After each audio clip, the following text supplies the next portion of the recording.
A great evening to all the viewers from all over the world, from north to south, and from east to west of the parts of the globe. We bid you a warm welcome to this event where we make you feel that you are not alone because your mental health matters. I am Amina, an international relations officer of the RotaractOneAsean, and I will be your host for tonight. So let's wait for the viewers to come in.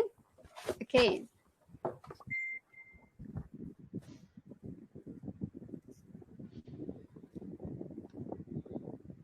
Do we have some music? Right.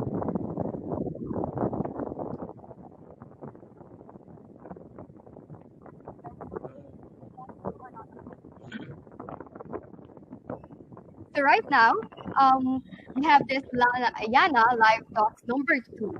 So together with Youth for Mental Health Coalition and IYouDahan, we are happy to bring with you another episode of the YANA Talks, YANA Live 2, the stories of hope, the art of social healing. So before we start, I would like to say hi to some of our viewers. Hi to everyone who has been watching us. Hello, City Sakira Dambong. Hello. She's from Equal Access Inernational, and we're going to also to welcome and also say hi to our Equal Access International family. Hello, everyone. Hi, City. Okay.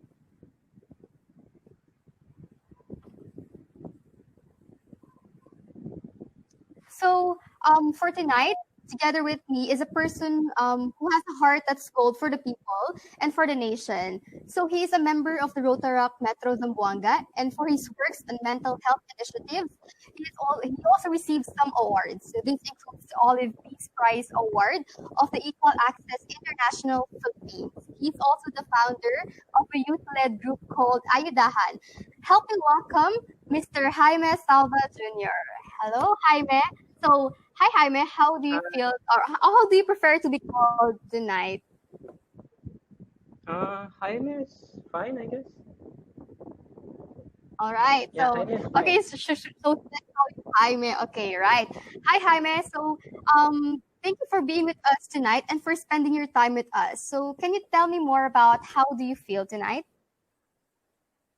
I'm doing great. I'm quite nervous for the expecting the questions from our viewers. Yeah, I'm doing great.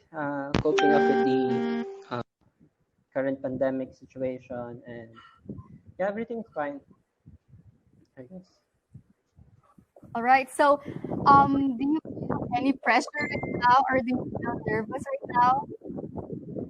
Um, yeah, normally we feel nervous, but yeah, I'm also excited to share the stories of the people, our engagements, and yeah, we are making a voice for the voiceless today, I guess. Okay. Okay, so you told me that you're nervous right now or for tonight. So can you tell me, on a scale of 1 to 10, how nervous are you? Mm, I guess five, five, I guess.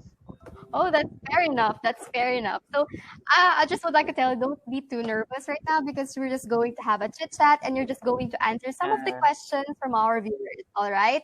Okay. So welcome again to Yana Live Talks, episode 2. So it's nice to hear that you are happy and you're excited to share your stories or stories of hope to our viewers for tonight. So it's really nice to hear that. Also, don't be too nervous. Again, that's what I've said because we're just going to have a conversation and we're just going to yeah. have storytelling about your work and your advocacy. Now, before we begin, and before I bombard you with a lot of questions, there are a lot of people asking why we actually do these talks and what's the significance of this, right? It's important people should know why we're doing this.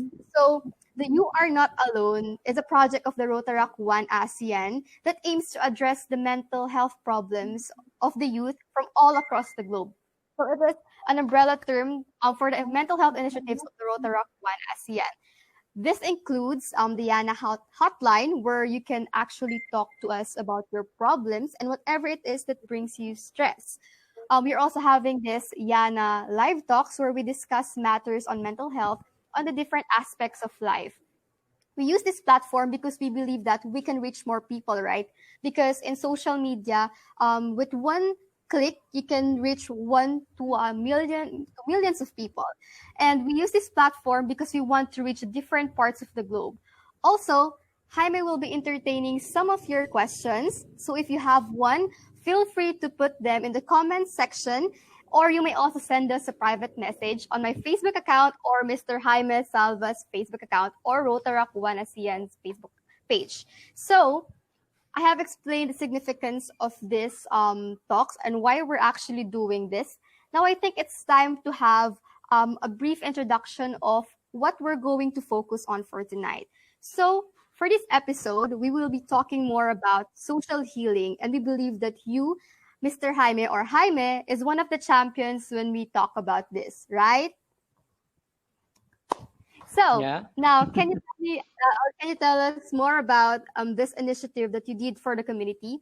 Because I believe that a lot of people are actually curious about this, on what do you do and why they actually do. So let us start first with giving us a brief background of what are your initiatives for the community.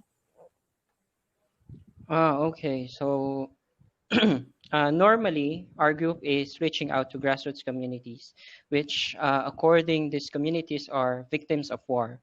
Many families have become displaced and needy up until now, especially during this pandemic. And as a result, many of our youth have lost their hopes, they gave up on their dreams, and children at the grassroots levels have limited access to quality education. They are marginalized and they are discriminated. So, normally, meaning and purpose of life has been a struggle for them. So, I saw a lot of talented and deserving youths during our community engagements who are hungry of knowledge and are hopeful of changing their lives. Yet their dreams, their desires, and talents are actually, what do you call this? Hidden under the veil of marginalization and rejections. They lack opportunities, and social stigma is pressuring these communities. That is why their identity for better society are not realized. They become idle and slack in their daily lives, which makes them unproductive and miserable. So every day to the grassroots level, every day is a struggle of survival, a struggle of seeking purpose and creating meaningful life. That is why these communities have taught me, I realized that poverty is not the absence of wealth, but actually, poverty is caused by the lack of justice. Their grievances and sufferings fold them no, into multiple layers of depression, which results to the increasing rate of suicidal acts. Now, normally, when we when people are depressed at the grassroots level, they tend to venture the unknown in order for them to attend their emptiness and hopelessness. Like, for example, people who are depressed might venture drugs. So normally, when a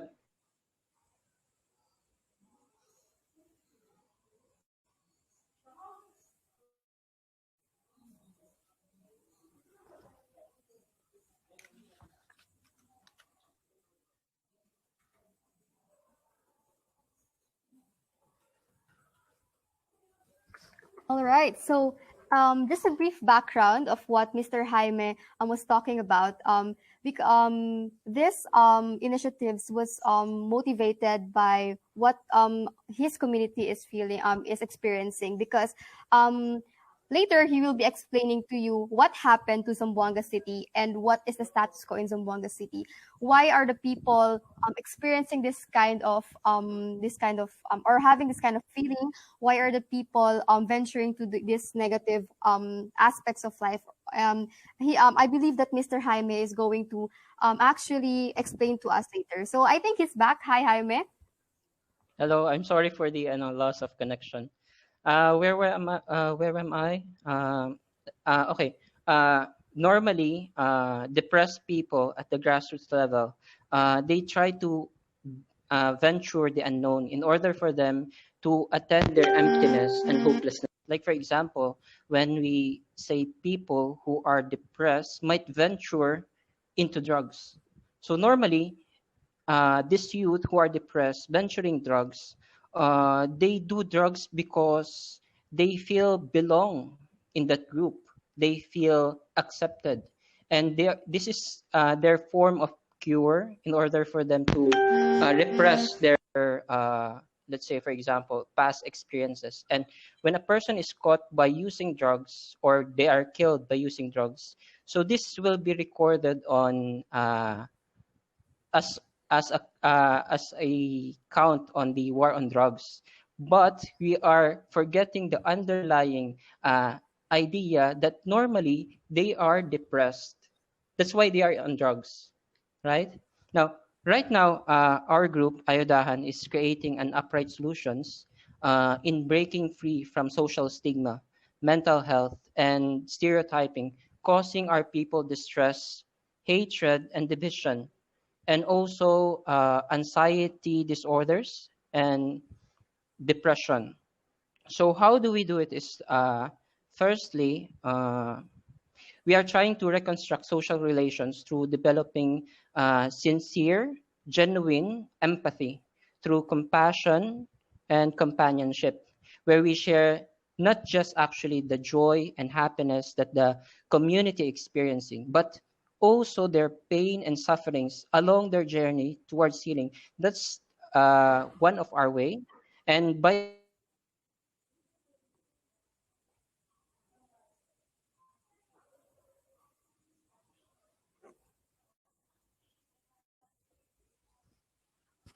All right. So I think Mr. Jaime is having some technical difficulties right now, and I believe he'll be back later.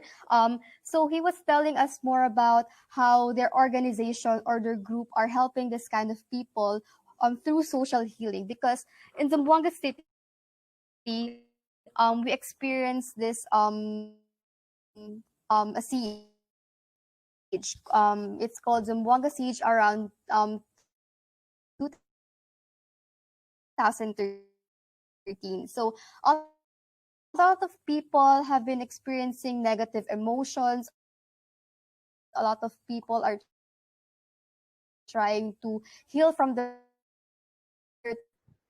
traumas because it's actually a very traumatic experience for all of us. Because one morning we just woke up, and there's been a news flash that there is a conflict happening in our city.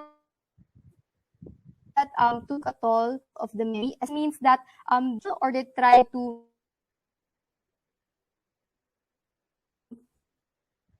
actually forget this type of experiences by actually venturing on different kinds of things. So the group of Jaime or IYouDahan actually their group actually on this venture, because I believe as a student nurse, it's really hard to go into the grassroots level because it's hard to penetrate and elicit information from them, because sometimes it's hard for us, or it's hard for them to actually open up because they don't trust the people. So I think Mr. Jaime is back. Hi, Jaime. I'm really sorry for the internet connection. So what was I am saying? I will be going back to the first approach that we are doing in IYouDahan. So firstly is we are trying to reconstruct social relations, social relationships. I'm sorry, social relationships to through developing sincere and genuine empathy, and that is through compassion and companionship, where we actually not share just the joy and laughter with the people, but also the pain and suffering that they are experiencing along the journey towards healing. Now, by this, establishes sincere rapport and foster trust and create mental safe space for our people with where although they are far from people, although they are at the grassroots community, they always might think that there are some people at the upper community would always think of them like that. And from there, it extracts deeper insights from their past traumas and developing self-awareness in realizing their strengths towards healing. So second, we do, which is very important for me, is the spiritual well-being of people. Although people have undergone counseling and mental health intervention, I have noticed although they have undergone healing interventions, they forget to tend their spiritual identity, which made them misguided from religious practices and beliefs, and adding up to the uh, social issues, and in addition the social pressures that is pressing down on them of the community. So normally most of the youth I've encountered, like for example, I have met I guess I have met the worst people, because some of them are into drugs, some of them are into riots, some have experienced violence and many things. And uh, one time when I was my first time to come in the grassroots community, I was actually discussing on uh, leadership in the perspective of religion. And the moment I shared about uh, the life that no, the moment I talk about the hereafter life, the moment of Judgment Day, I was shocked when people started to crowd at the center, and some of them are slowly becoming emotional, and most of them started crying. So this was for me a therapeutic as a speaker in front of them. But you know, I think what is lacking, also lacking to the grassroots community, is the spiritual well-being. That's why we also incorporate it. That's why we uh, that's why we try to incorporate mental health and spiritual well-being. And lastly, one the third approach that we do in IYouDahan is the identity of role models. Now, there are two role models: the actual role models and the success stories from the grassroots community. So we relay success stories from the grassroots to the upper community. So normally, the identity is like we are becoming a voice for the people who are voiceless. We are educating the people of the unheard actual stories in order for us to change the mood and perception of the people, and developing a collective empathy towards the grassroots community. So for us, social healing is like restoring social relationship, coexistence, and rebuilding communities like that, in order for us to foster acceptance and mental safe space for our people, I guess. All right, that's really promising. So what you're doing actually is more of like a support group for these people, because these people in the grassroots community or in the far flung areas, they don't actually have access, or they don't actually have access to help because they're really hard to reach, and some people do not actually go to them because they're really far. So that's the difference between living in the central and also being in the far flung areas. And as the founder of IYouDahan, we would like to really commend you for actually doing this kind of initiatives, because people like you are really rare. So this kind of initiative that you are doing is also like our YANA hotlines. So for all the viewers, or to all the viewers who are watching right now, if just like Mr. Jaime Salva's group vision or objective, it is to listen to you. The You Are Not Alone project, or the project YANA, as what we've called, of the RotaractOneAsean, aims to listen, or actually help have a listening ear or a crying shoulder if you have also if you have problems, or you have things that actually stress you out. So if you have problems, you can actually sign up and we're going to have a call and a conversation so that it will lessen your burden, and it also you can also share your stories to us. So again, thank you so much, Mr. Jaime, for actually doing it. We really appreciate what you do for the community. So Yeah, that's really promising and inspiring. So, a lot of people actually need this type of help, but do not actually know how. That's because yeah, they get less access to it, just like what I've said a while ago. And it's really rare for people to reach them because they're really far from the central, right? So, with this, I would like to ask you a question because I'm also really curious about why you're doing this. I mean, what's your motivation for you to push through with all of this, despite of all the challenges? mm. Why did you choose to pursue this kind of initiative? Actually, I never thought of becoming a mental health advocate.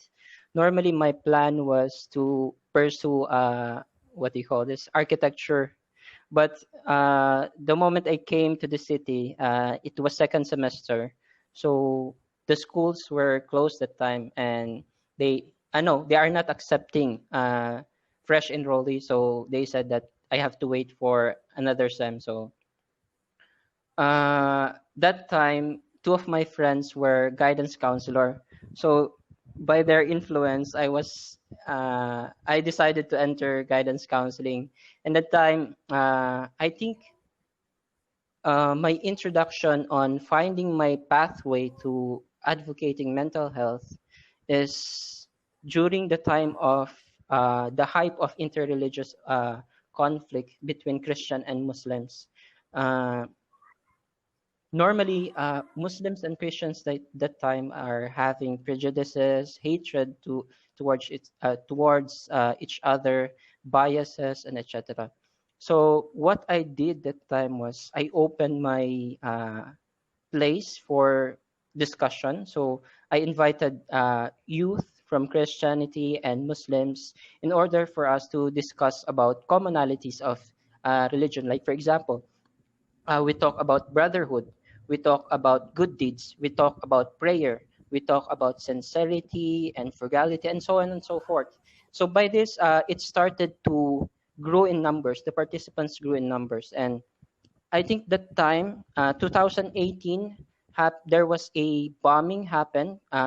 Christian church bombing happened at Sulu, and one of our participants was Christian. He stood up against his community because his community was having so much hatred and prejudice towards Muslim community.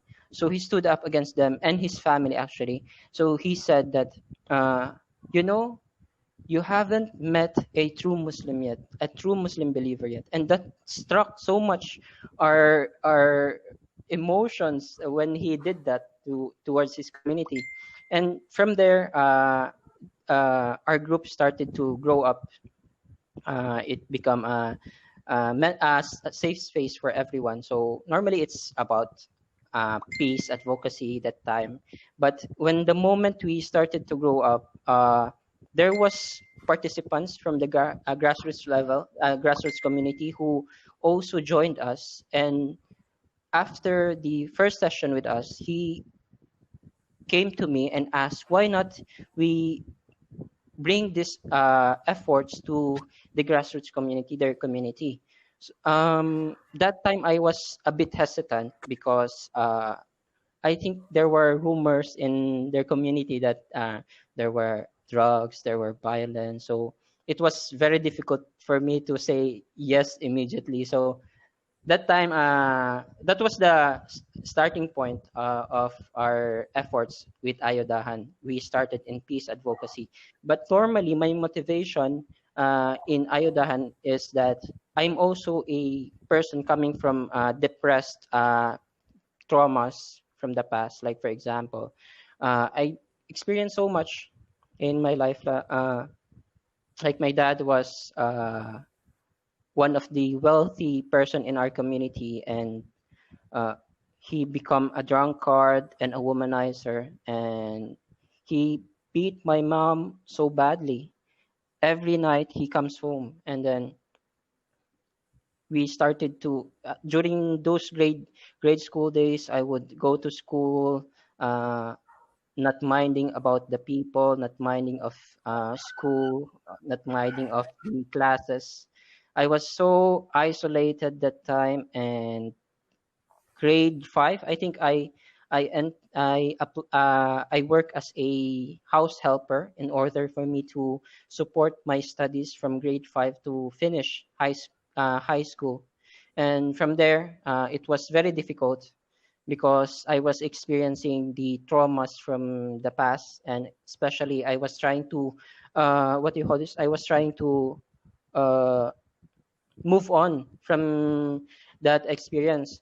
And the moment I was to start college, my dad texted me that he wanted to support my studies on college. And that time, first year, I received so much. I think that was the time where I realized that this is the time that I wanted to rebuild my life, my dream. And when I accepted Islam, that time it also started to shatter down my dreams because my family started to outcast me. And that time was very devastating because uh, thinking of you are trying to rebuild your life at that time, and then you were receiving awards about this and that, and then you have to stop because you don't have financial support and family support.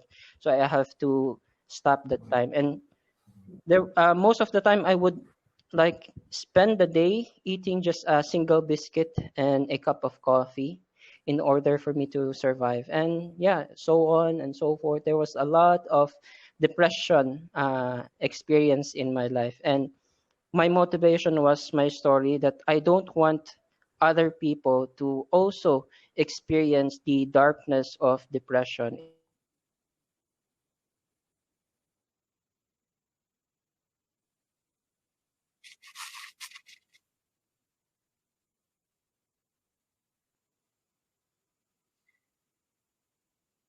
All right. So, based on what Mr. Jaime Salva's stories are all about, his motivation to start his initiative on mental health or having uh, um, a support group for people is based on a personal motivation. So, we are actually really proud of you, Jaime, that you stood up for yourself, that despite of all the adversities that you experienced, despite of all the hardships, and despite of all the things that you encountered, you're still here having our live session, and you're actually inspiring and empowering a lot of people right now from all across the globe. So we are actually really proud of you, Jaime. Congrats on that, and oh, keep thank you. going.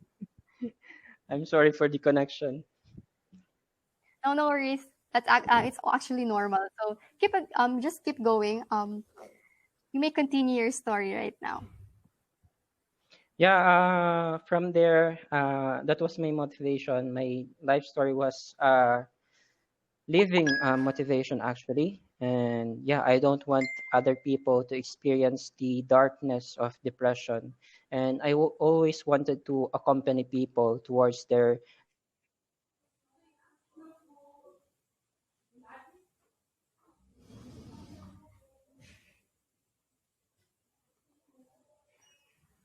All right. So I think Mr. Jaime Salvas, again, I think his signal is being interrupted right now. So let us just give a recap of what he was talking about. So again, his personal stories or his stories or champion stories are based on a personal motivation because before he experienced problems on a domestic level that actually created ripples of effect on his life since he was a little kid. So it made him grow up even if he shouldn't be experiencing that kind of adversity. However, he stood up for himself and also pledged to himself that he doesn't want this kind of happenings to happen to other people. I think that that was what Mr. Jaime Salo was trying to tell us. And because of that small motivation or because of that domestic problem that he was experiencing, he is actually with us right now, creating bigger waves out of the small wave that he experienced. So I believe he's back. Hi, Jaime. Hello. Okay, so can you Hi. tell us more Yeah. about I mean before we proceed to that, I just would like to give our viewers a shout out. So before we start, I would like to greet my sister. Happy birthday, Safra Halil. I wish you good health and also more opportunities to come for you. So happy birthday again, sister. Now I would like to give shout out to our viewers. Hello. I think my mom is watching. Hi, Ina. Thank you for watching. Hi, Ate Shera. Hi, also Harvex. I think he's your fan. I think he's from Yeah, IYouDahan. yeah. Hi, Harvex. Yeah. So what can you say to Harvex right now? Did I pronounce it Hi, right? Harvey. Oh, it's Harvey. It's not Harvex. Sorry. Hi, Actually, Harvey. he's just upstairs. Oh, he's upstairs. So, okay. So, hi, Harvey. Thank you for watching. And also, I believe that you are a fan of Jaime. So, hello, Abrar. Um, Please also support our some of our initiatives by liking the RotaractOneAsean page and also liking and sharing and also sharing our host or hosting a watch party. So hello, Ma'am Cherry Enriquez. She is my PE teacher in college. Hi, Nanik, all the way from Indonesia. Hello. So again, thank you so much, everyone, for tuning in to our YANA Live Part 2, The Stories of Hope, the Art of Social Healing. Today, we're going to hear more about the stories of hope of Jaime Salva, of how he became a champion of this of adversity, and actually um, um, made his story more inspiring by inspiring more people. So I believe he's back. Hi, Jaime. So Hello. your stories are really inspiring. I wish more people will continue to become catalysts of change for the community, despite of the hardships and the adversities. I want you to know that we need more people like you. And also a while ago, while we're on off cam and while we're on the broadcast studio, you made mention about some stories that inspired you the most. And I believe that this is the time where you can share those stories of hope to us. So I think you prepared some pictures. I believe you've prepared some pictures for us, and I think it's about time that you're going to show us those pictures. So um, I think it's time. So are you ready, Jaime? All right. So I think it's starting. Okay. So again, hello to all the viewers out there. I think we're still getting more viewers right now. So hello to everyone. Hello, Christian J. Vesagas. Hi, Siti Sakira Dambong. Hi, Sir Ray. He is my MAPE teacher in high school. And also hi to John Carlo Oboy. Also hi to Ken Lexter Torres. Hi, everyone. Thank you for watching and continuously supporting Yana. Please like our page in RotaractOneAsean for more updates and for more opportunities. So right now, we're going to hear some of the stories, or we're going to hear the stories of Jaime through these pictures that he prepared for us. So Jaime, are you ready? We're going to start with the first picture. All right.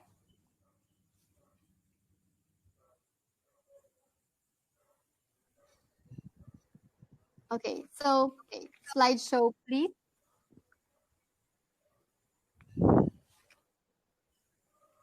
All right, we're waiting for it to pop up. The first picture. Is it already okay? Okay, so let's start with the first picture. Hugo, can you please play it in slideshow or something like that? All right, so that we will see more of the picture, like the whole picture. Hello. Okay, so while we're waiting, we can actually start with this. Okay, so Jaime, can you hear me or am I audible? Actually, my line is a bit choppy. All right, so you can actually hear me. Honestly, 1 to 10, am I audible? How audible am I? 1 being the lowest and 10 being the best.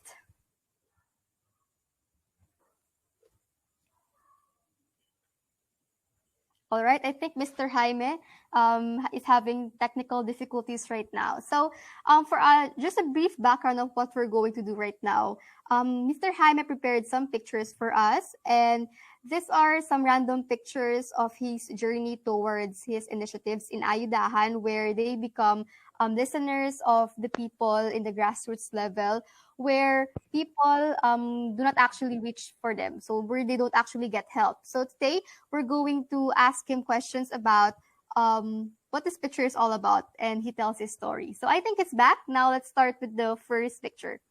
So for the first picture, I see people in red t-shirts, right? Um, they're actually bringing Yeah. boxes, and then um, where are you during this time? So can you tell us more about what you're doing, or why did you do this, or what's happening? What's the occasion?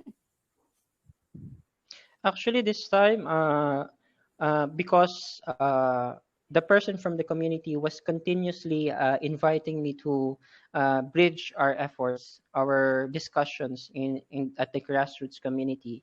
So I was a bit hesitant because of the rumors about, the. All right. I think Mr. Jaime is having another technical difficulty.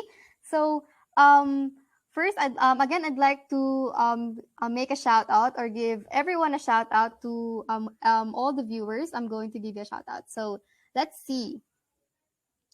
So we're actually receiving questions right now. So keep your questions coming. You can ask me questions on my private message, and also you can give RotaractOneAsean Facebook page a message for your questions. If you're shy to put it in the comment section, but if you want to put it in the comment section, you may. So please drop your questions, because we're actually going to have the Curious Crowd segment where Mr. Jaime Salva is going to answer some of the questions that will be thrown to him or will be asked.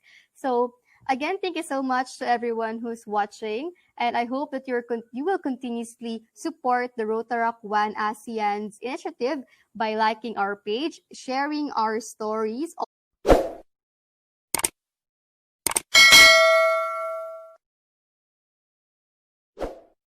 The viewers.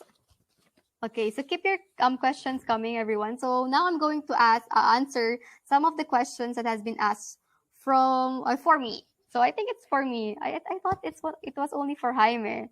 So um, as as an advocate, what was the biggest challenge that you experienced while doing community works, and how were you able to combat these challenges? So whenever I set foot on a community, I make sure that I am solving the problems that they're experiencing, because some people actually go to communities and they offer solutions that they don't actually need. So what we need to do is we have to communicate with the community and ask them what's the problem and what's the solution that they want to happen. So in terms of mental health advocacy, the biggest challenge for me while doing community works on mental health initiatives is that um, it's really hard to build the trust of the people. It's really hard for them to trust people, because they're not actually used to people going to their communities, people going to them, asking them about their situation and everything. So it's really rare for these people to meet people who are actually from the central. So with this, it's hard for them to trust us, and that was the biggest challenge for me, because it was hard for me to get to talk to them. It's hard for me to penetrate into their community, because I believe that building the trust in the community is the number one challenge for me. But once you already overcome this challenge, the success of your initiatives is going to be continuous. So I think that was the biggest challenge, and how did I combat this challenge? It's actually being more. I actually practice the having this kind of empathy and just being with them. So once you mingle with them, get to know their stories, get onto their shoes, you're actually building your trust with them by having this empathy. So that's how I combat this challenge. Okay. So hi, Hugo. Hi, Amina. I think a great sharing by a lot of personal sharing. I Hi. mean, as a nurse yourself, you have been mentioning a lot about therapeutic Yeah. communication, how to connect with the people that you are serving. If I were to ask you, right, after your years of trying to reach out to people in community service, and also as your profession as a nurse and as an advocate, what is the hardest challenge that you face in connecting with people? Because a lot of questions that we are currently taking in is that people do not know how to reach out to their friends. You know, their friends are not opening up. So how do you reach out to people who are not opening up? Amina, what do you say? Okay, so Mhm. in connection to my answer a while ago to one question that I received is that the biggest challenge that I experience is actually how to build trust with these people because people tend to refuse to open up to people because of this barrier because they don't actually trust the person. I mean, like, it's hard to break down your walls for a person because some people break down your walls and just leave you like that. So people have become more hesitant to share their stories because it's hard for them to trust people. So I think the biggest challenge that I experience is building trust with them. So I was able to combat this challenge by actually building rapport with them, being more understanding from where they're coming from, because I believe that um, um, we have to seek first to understand, then be understood. Hmm, very true. I like that quote, right? Seek first to understand before, because it, it just makes so much sense. I'm not sure if you have heard of this, Amina.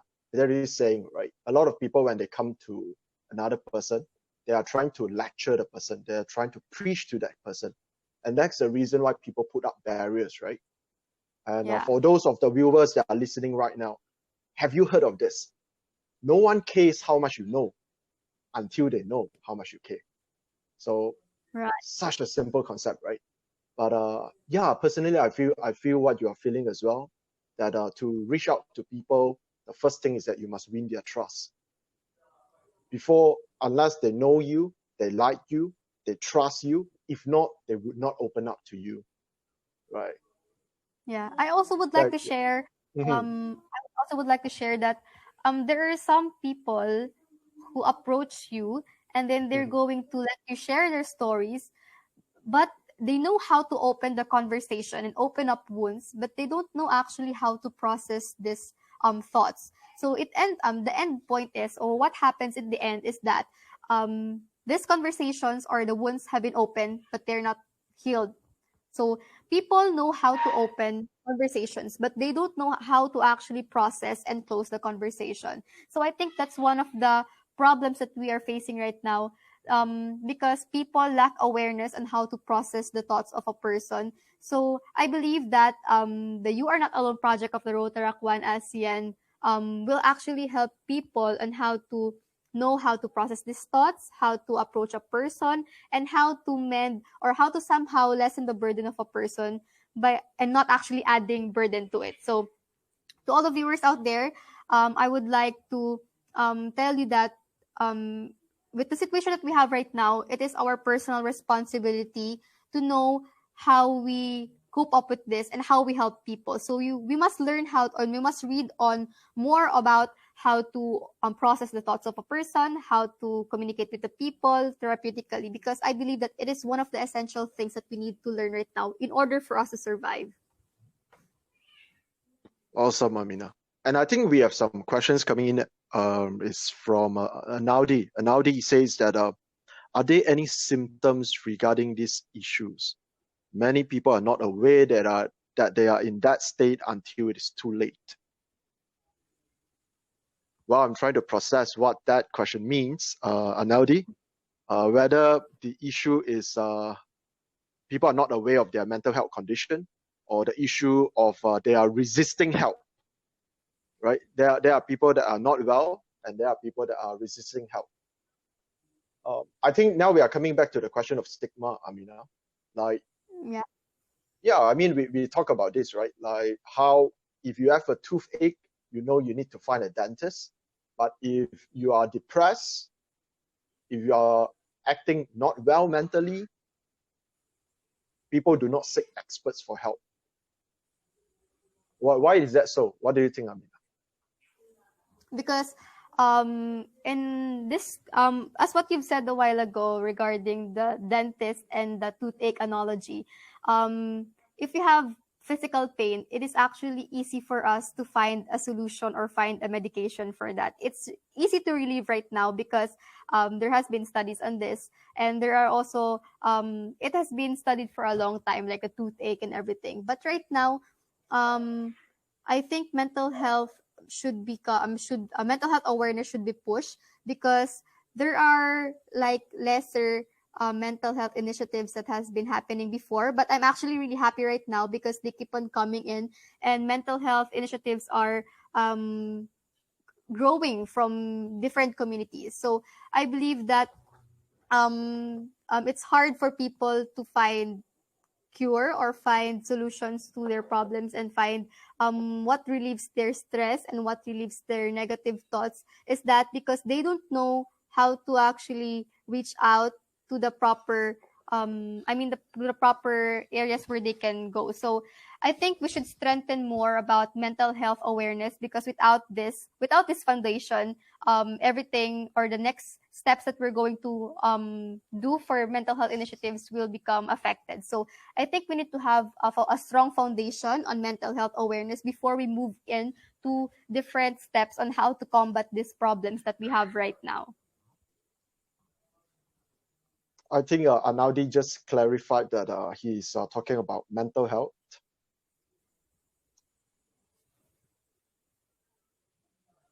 All right. Yeah, I think Okay. it's true what Amina is saying, and that's the reason why we started You Are Not Alone, ASEAN level mental health initiative, and we are revealing it face by face, because obviously there need to be some sort of foundation before we build on it to later stages. A lot of NGOs are around, and more are coming these recent years, but we are working separately. So what we are looking is how can we connect and work together with people, because helping people and spreading awareness on mental health is not a competition. It is a collaborative effort, so that we can reach out not just on the awareness education level, but we want to go deep into how we can reach the grassroots to really put on an action plan for them that they can take on. Like for myself, Amina, when I grew up, I'm suffering from this condition, what we call the obsessive compulsive disorder, OCD. But I never know what is it being called. I don't even know that such a thing exists, until I was like probably secondary school, when they have all this check out and reach out. So it does change lives, because in the end, I finally know what it is being called, And for those of you who are suffering from OCD as well, or any sort of less than balanced mentally, norm, you will know the thing is that your family don't even know what is it being called. If you don't recognize what is it being called, if you don't know what are the symptoms, what are the solutions in place, then you will not seek help. The people around you will tell you like, why are you behaving so and so? Why don't you just be positive? Why don't you just control yourself? But it's not so simple. If it is so simple, then we don't have to start all this campaign. We can just tell people, just go, be positive. You can do it. Just don't think so much about it. Right? It doesn't solve the problem.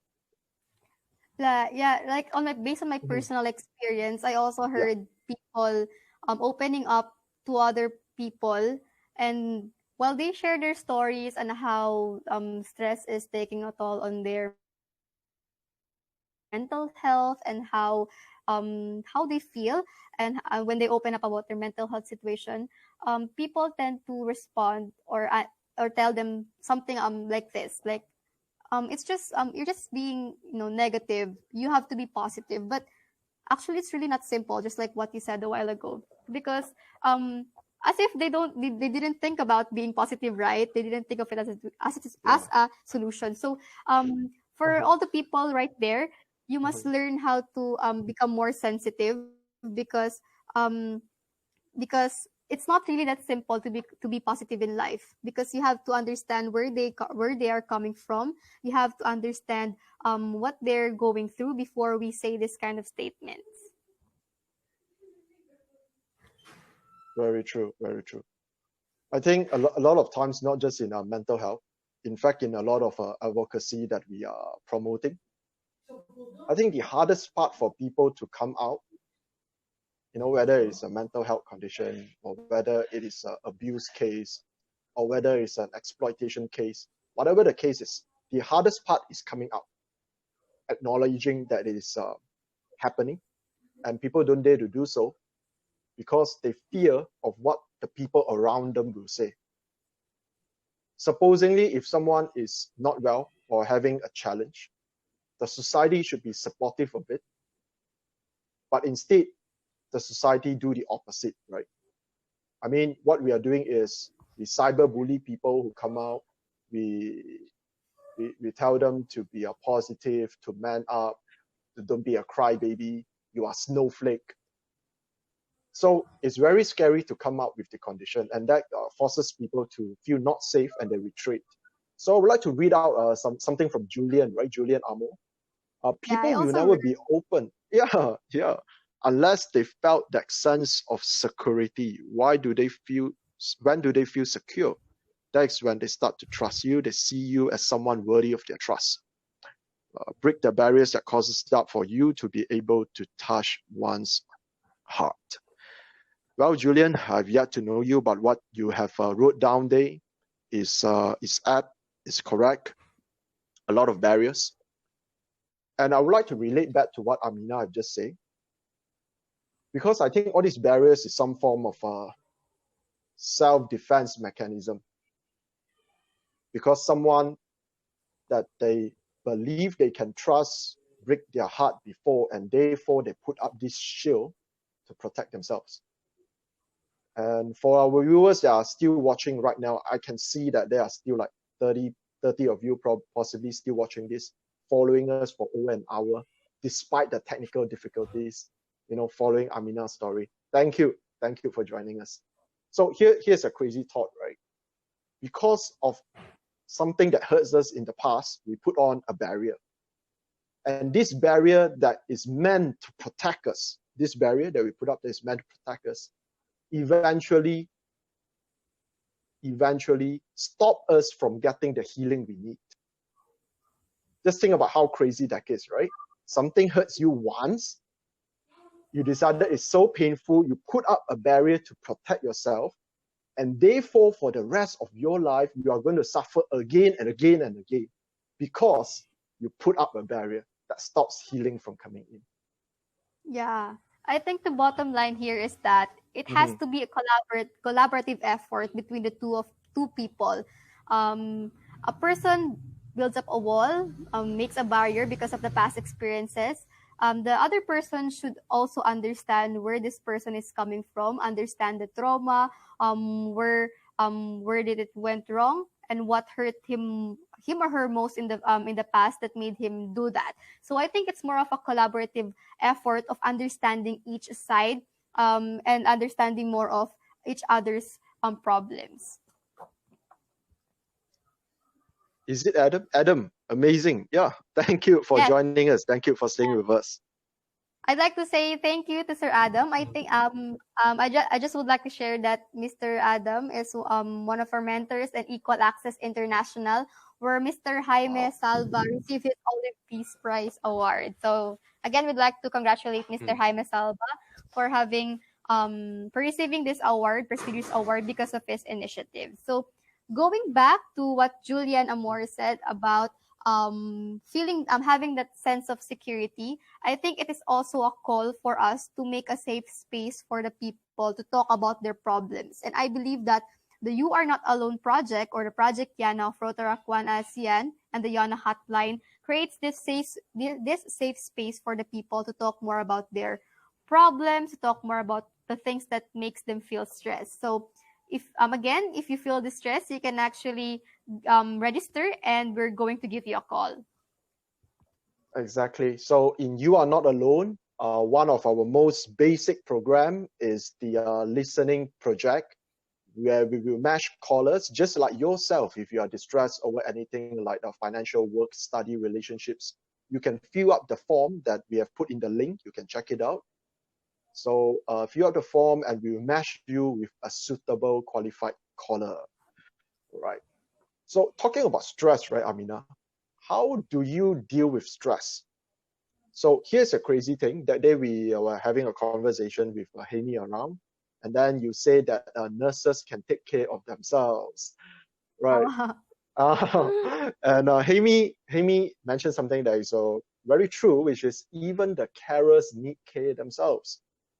Yeah. Now, for all of you out there who is watching this, if you are a parent, if you are a leader, if you are a mentor, even if you are a mental health advocate, just because you are championing something, just because you are a frontliner taking care of someone, doesn't mean you do not need help yourself. So, Amina, when you are stressed, when you're down, how do you take care of yourself, and how do you get help to take care of you? All right. So I just would like to share that based on what people said about my personality, is that they think of me as a person who's really strong, who has a strong personality, and who actually don't have any. They think that they do not. I mean, they think that I do not have any problems at all. They think that I'm just too strong for that. But actually, behind that strong personality that I have, according to them, I have this I also have problems. I also have my personal issues in life, but I try to um keep them to myself. That's why they see a lot more of the strong personality than my weak side. So there are a lot of coping mechanisms for different types of people, and I believe that it depends on a person. But if that question is actually how I cope up with stress. So in this case, I cope up with stress through um, singing, something like that, because and recording some of my songs and then just deleting it again. Also, I keep myself busy to forget all my negative thoughts, but it's actually really a hard thing to do, because once you do not have anything to do, those negative thoughts keep on coming back. So I think it's not effective for me. So at this point, I'm still trying my best to find ways on how to cope up, and I'm trying to read more, because I feel like I need to help myself also.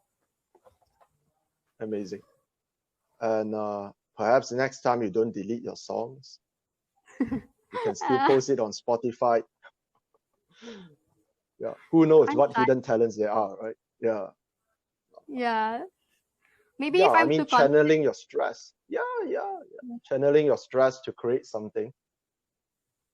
But your testimonial, your sharing is important, because people believe there is such a thing as strong people.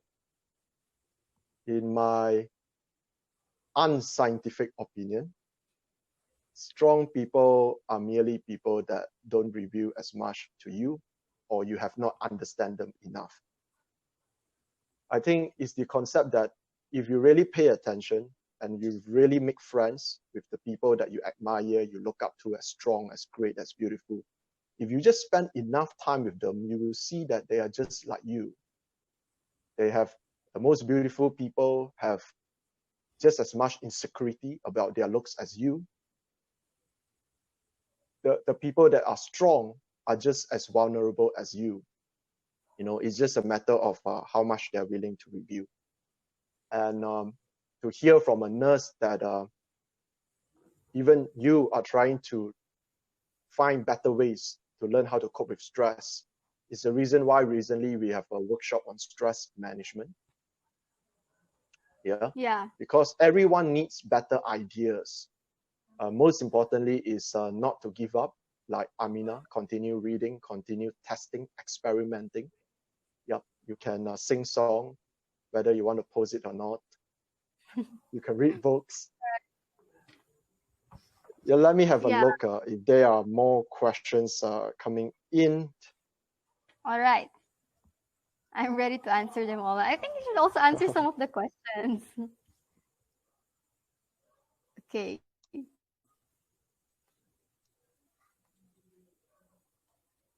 Well, let's talk All right. about stress then, like how would one manage stress, right?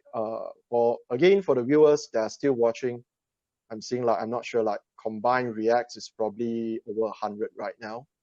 The screen I'm watching is about 80, and there are still some of you that are watching. So I just want to share with you this principle. The name is a bit odd, but it's called the Hawaiian healing method, right? So this is a framework that I like to work with.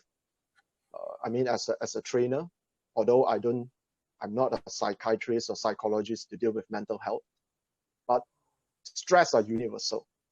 Whether you are a life coach, a business coach, a relationship coach, or whether you are a lecturer, a professor, an advocate, all of us are in the people business, are dealing with people. So usually people will ask for some sort of guidance on how to process stress, depression, and stuff like that. So there is this framework, right? So there is this 4 phase. So if you're watching this, right, you can look into this. So whenever you feel stress, it means that this four phase, right? I'm sorry, forgive me, thank you, I love you.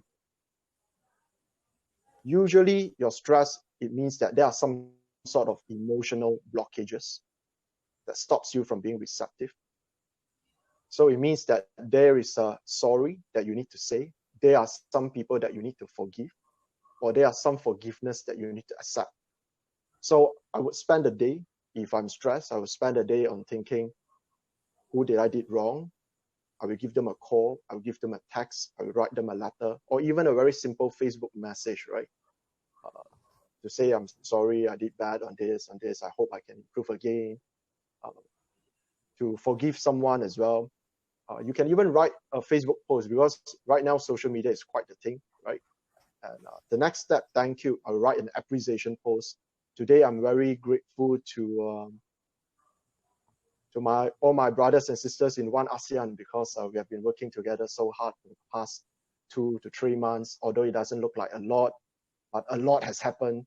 So this kind of appreciation opens up your heart, and lastly, who are you appreciative of? So when you keep this mindset of love, of gratitude, of forgiveness, I think this is the first step to get your stress under control, because you change your focus from focusing on I am stressed to focusing on other people, on what you are grateful about, on what are the good people and good things around your life. Yeah, Jaime actually says something. Jaime would like to apologize for leaving earlier due to bad connection. It's not our advocacy right now, but I think internet connectivity need to improve in ASEAN. So if any of you lawmakers out there are watching this video, do something. Yeah. Especially in this time where we actually we are going to adopt to online classes, and there's going to be lesser face-to-face classes. I think that internet connectivity, or strengthening the internet connectivity across ASEAN region, should be one of the priority of the government or the lawmakers, right? So to Jaime, it's actually okay, because you didn't mean to. We want to tell you how proud we are of you being part for doing this kind of initiatives, and I hope that you will continuously do it. So don't mind what happened earlier, because it was just some sort of technical difficulties. So that will be fine. Don't need to worry about that. All right. So I think I'm having Okay. Okay, I think we have been live for like over 1.5 hours, Amina. Right. So let's wrap this up, right? Let's wrap this up. So if there is a message that you want to tell a younger Amina, you know, although obviously we are both still very young, but our even younger version, right? Let's say back in high school Amina or primary school Amina, what would you say to her on how to manage mental stress? What would you say?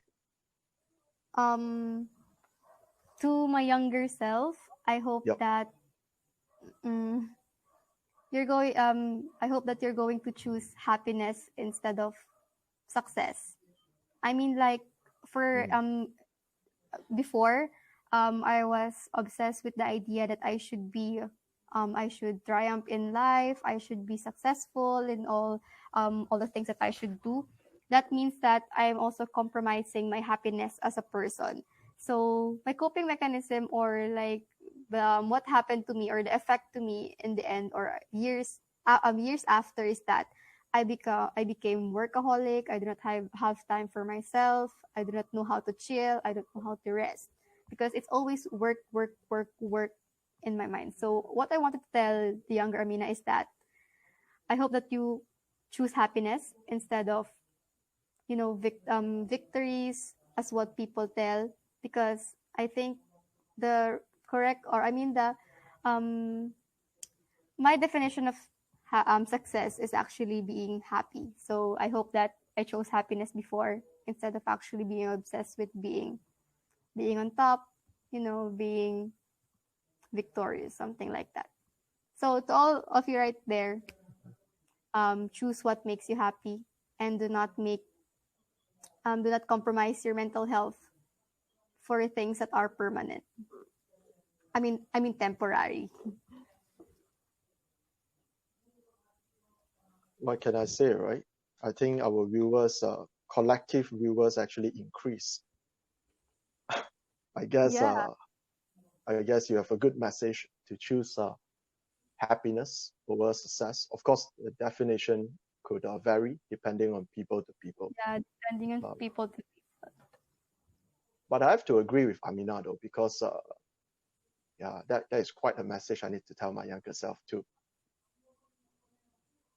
Well, sometimes we are very serious. We're always trying to chase the next thing, and we choose the thing that we feel like it will look more successful in the eyes of the society, right? Whether it's that A's, whether it's that cert, whether it's that beauty standard. But at the end of the day, I don't know if you all realize this, but at the end of the day, the society that you care so much about, you'll be surprised how little they actually care about you. After Yeah, spending all the years, trying to impress people that actually never even pay attention to you. I think this will be a great message to our younger selves. The reason why people do not go after their dreams, whether to post that song online, or to speak in front of a group of people, or to join their sports team, or to go after someone they love, is because they fear what other people think. But the moment you realize that actually people don't even think about you, wow, you're free. You're free, right? Go after what you want, while you're young. yeah. So, I also would like to share, also mhm, remind other people that mhm. uh, with what we're experiencing right now, I think you must people it must be a personal responsibility of each and every one of us to read on mental health and become more aware of the mental health issues that we have right now. Because without this foundation that we have, it's going to be hard for us to address these issues in the future. So right now, read that book, study more about and learn more about people, understand more people, then be understood. Amazing. So I think this wrap up our You Are Not Alone live stream number 2, Stories of Hope. right? I hope I get the title right. Stories of Hopes. And we hear a lot of stories from Jaime, virtual hugs from Jaime over here. He has been talking about grassroots experience. I love when he share about his personal sharing on how the story, of how he have to overcome depression, witnessing abuse, reverting to his religion, talking about well-being, spiritual well-being, reaching out to those in the grassroots. And because poverty is a chain reaction that leads to a lot of problems, drugs abuse, alcohol abuse. People are in the circumstances that they do not know how to get out themselves. That's why we would like to thank you for joining us today, Amy. I know you are still watching over there. Your story matters. And we in RotaractOneAsean would like to wish IYouDahan all the best. Let's work together. I think we have an important mission. We need to reach out to more people. And of course, to you, Amina, you have been trying to hold on to this live stream for the past 1.5 hours. Right. While having your dinner, I don't know if you are starving, but well done. Thank you. And to all of you watching, thank you for joining us tonight. Take care and rest early. Sleep, people. Take care. Bye-bye.